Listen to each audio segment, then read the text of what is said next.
So, Mislight, a 2D Metroidvania with a touch of thriller, somehow found its way to me on social media, on Twitter specifically. I have been curious about it myself since then, but not too long after, I was asked by the devs to look at the demo.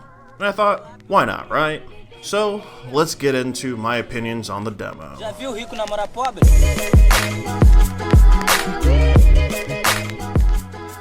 Before getting into the game itself, I want to talk about the title screen and even the pause menu. I'm not a fan of the look, as it presents itself as kind of a pixel mess. I believe this can be touched up, and you can probably make the word pause more readable with the font that you're using.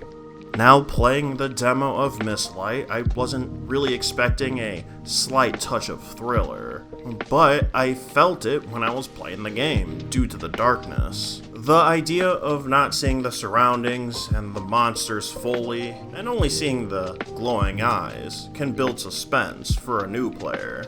I have to say, it only scratches the surface, and I guess that's fine, considering it's only at the beginning of the game.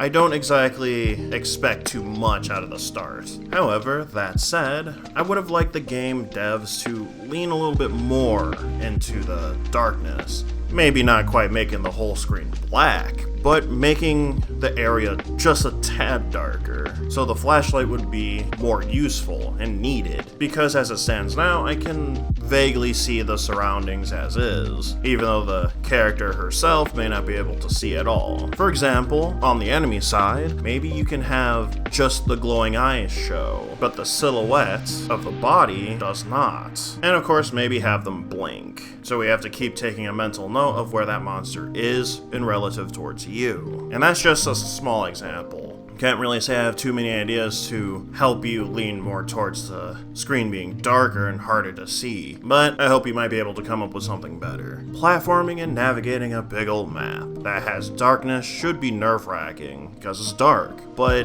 during the demo I found it was more aggravating because of the awkward camera controls. When you're on a semi-solid platform, you can't exactly look down. If you look down, you'll go right through the platform. Not to mention, to me, looking up or down has a small delay, and I'm not exactly a fan of that. I would personally prefer one of two options. One, the right stick will become the camera. Look in any direction and, well, you'll get to see stuff. Or you can leave everything the same, but in order to go through the platform, you have to hold down and jump, just like in other Metroidvanias. Honestly, any one of these options works. Oh, and while you're at it, let this poor girl be able to walk up the stairs. Please, it's kinda sad. Another thing that should get fixed should be the diary and scroll text. This kind of explains itself on why it should get remedied, but if you just look at it, just making it fit can work wonders. But I also feel like you should take it a step further and use an appropriate font that kind of looks like handwriting.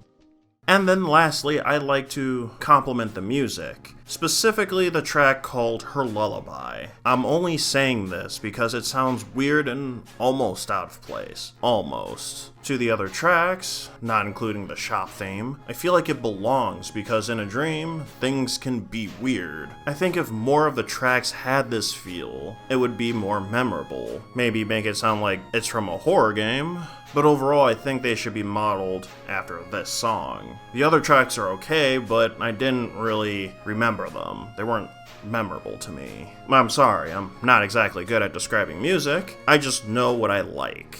Especially when you're talking about it in the context of a dream setting. Listen, you all have a good game on your hands. I just want the best for it. My suggestions may not be something you want to go for, or you might want to lean heavily into it. That's your choice. I hope I was able to help out regardless, and I can't wait to see the finished product. Anyway, that's it from me. I'll see you in the next one. Thanks for watching this video. If you like what you saw, please subscribe to this channel. It would mean a lot if you did. And if you want updates on what I'm going to do next, please follow me on Twitter.